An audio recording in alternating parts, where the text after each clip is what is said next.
Capital gains tax slashed, negative gearing is abolished, other changes to the budget including trusts and advantages with companies moving forward.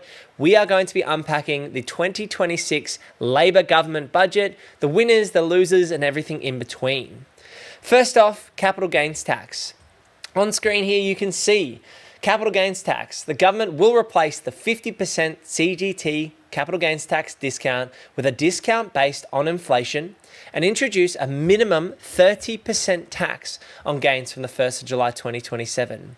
So they are partially grandfathering up to the 1st of July 2027, and then from that date forward it appears that they're going to be using inflation-based modelling, which was done in the 1980s, with a minimum 30% tax. There's also exemptions for new builds here on my right, right on screen, and you can see here that new builds will be able to apply the 50% CGT discount, and they'll also have access to negative gearing if you're essentially constructing on vacant land or you're creating multiple dwellings. So you're adding stock. If you're not adding stock and you're just doing a knockdown rebuild or renovations, you're not going to get those discounts or negative gearing. But if you're adding stock to the market, granny flats, strata titles, subdivisions, as far as this reads at the moment, you are going to get the benefits. So who are the winners and losers on capital gains tax? People who own property already, in my opinion, have definitely done well here because you're grandfathered to the 1st of July 2027 to obtain that 50% discount, and then you switch over to the inflation methodology from there. This is going to incentivize investors young and old to hold property for a longer period of time. It's going to reduce turnover. It's going to reduce stamp duty for the state governments because people will be incentivized to hold these assets. Why would you turn over if you need to pay a minimum 30% tax?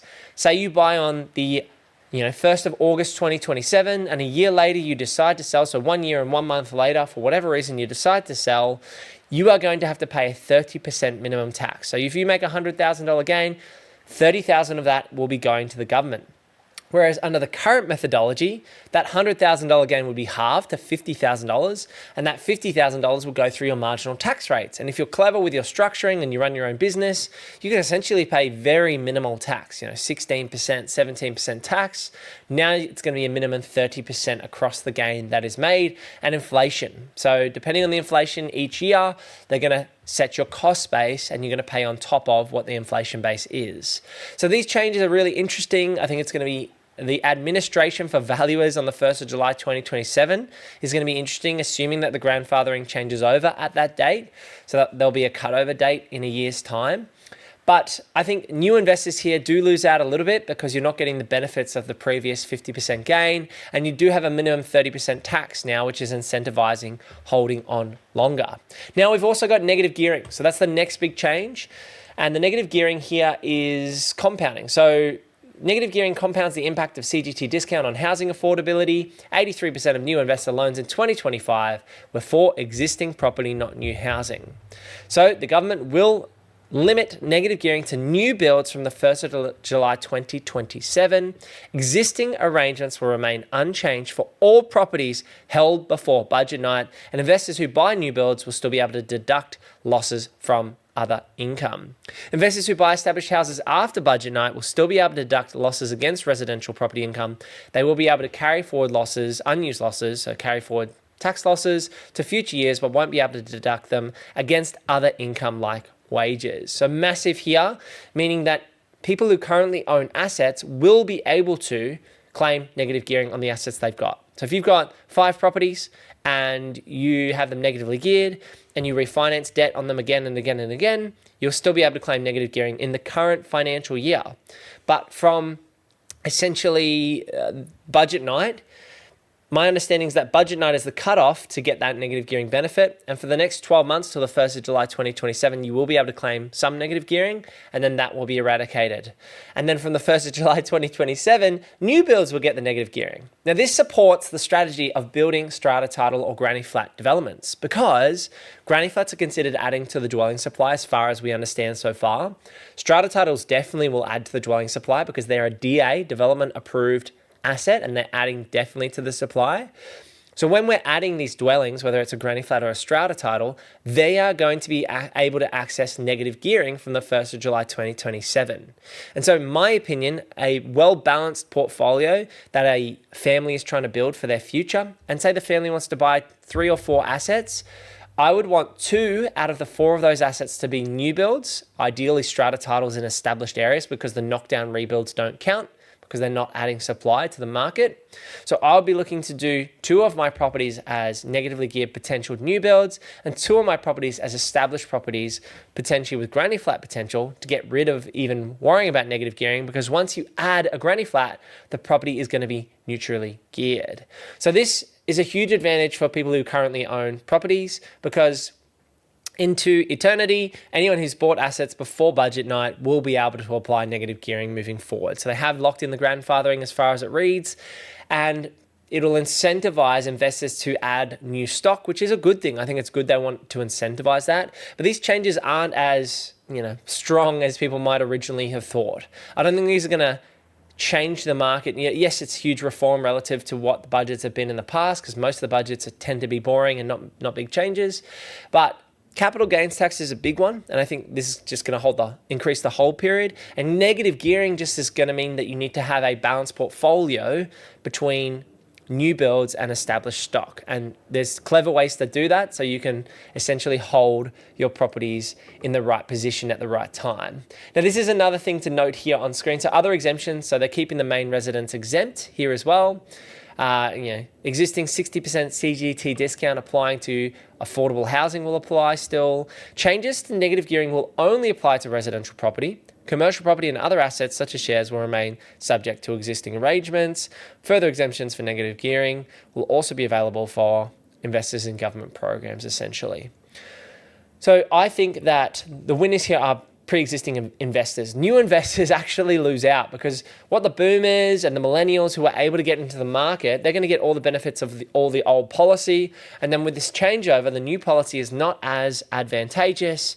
So it's not as good if you're a new investor, and you're going to have to be very clever with adding supply, so granny flats and stratas in my opinion, as well as structuring. So let's talk about, before we go on to trusts, let's also talk about companies in the same vein. So here you can see the changes to trusts from the 1st of July 2028. They're going to be taxing trusts at a straight 30%. So this is a massive loss for anyone who's got multiple trusts. They're basically, in my opinion, far less usable, because you can no longer effectively distribute from trusts. There will be some sort of franking. It's similar to franking in the way that they're giving that 30% pass on, but it's not exactly the same as franking credits, because if you have less than a 30% tax bracket, you actually will lose the franking that is meant to pass on. So this means companies are so much more effective moving forward. So you could have a 25 or a 30% tax rate, depending on whether you're an active or an inactive company, depending on the structuring. And so what this means is companies moving forward are going to be the way to go for a lot of investors, especially if you're holding for decades. So if you're trading, and even trading in assets, companies are going to be the way to go moving forward. Trusts, in my opinion, based on this fairer tax arrangement where they are going to try and scoop out 30% of any distributions, is going to mean that me personally, I won't be making major trust distributions, and I'll be rejigging some of my assets and debt so that my trust structures are neutrally geared, and my company structures are the ones deriving the biggest profits. And the way you can do that is just by shifting the debt. So if I put more debt on my trust structure entities and less debt on my company entities, the profits will flow through the correct entity structures across the whole portfolio. And that means I'll get franking credits in my company structures.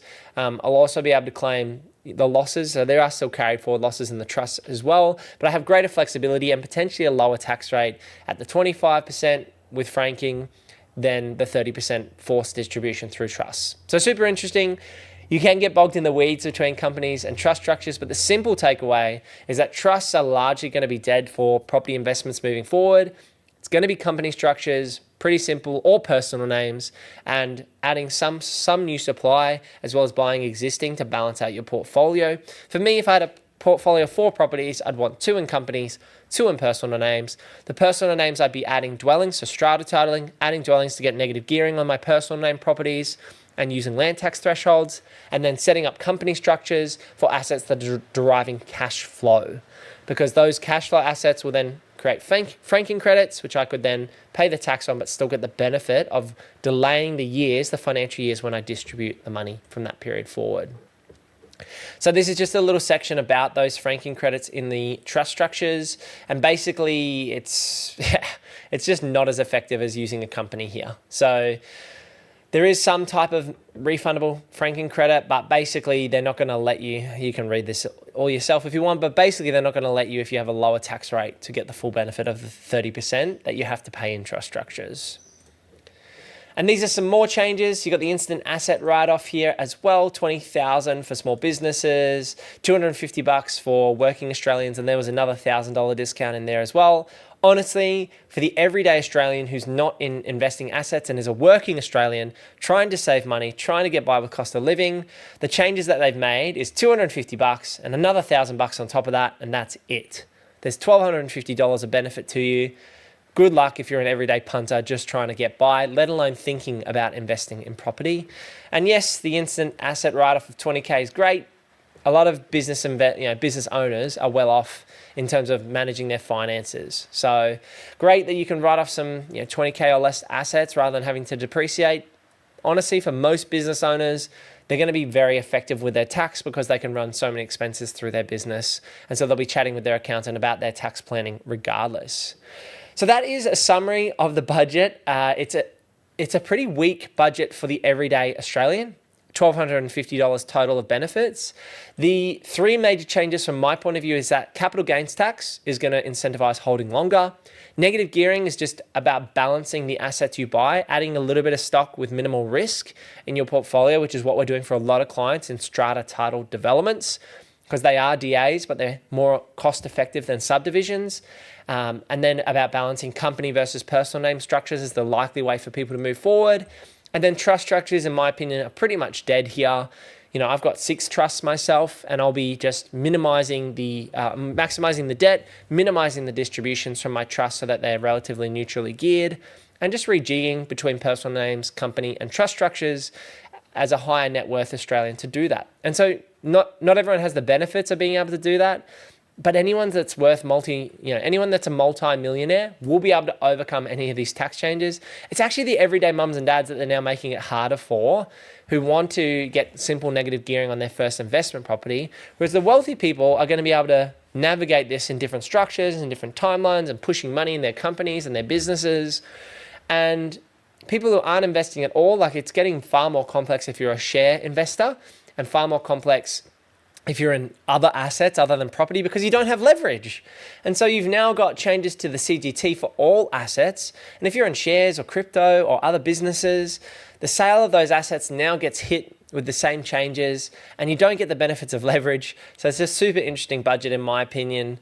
I'm sure that there's going to be more creative strategies out there. I'm going to release some more content specifically about how granny flats are supercharged moving forward. I'm going to break down the company structures. So if you like this information, I'd love to hear from you in the comments below. What do you think of the budget? And I'll be releasing more videos very soon breaking down these topics further.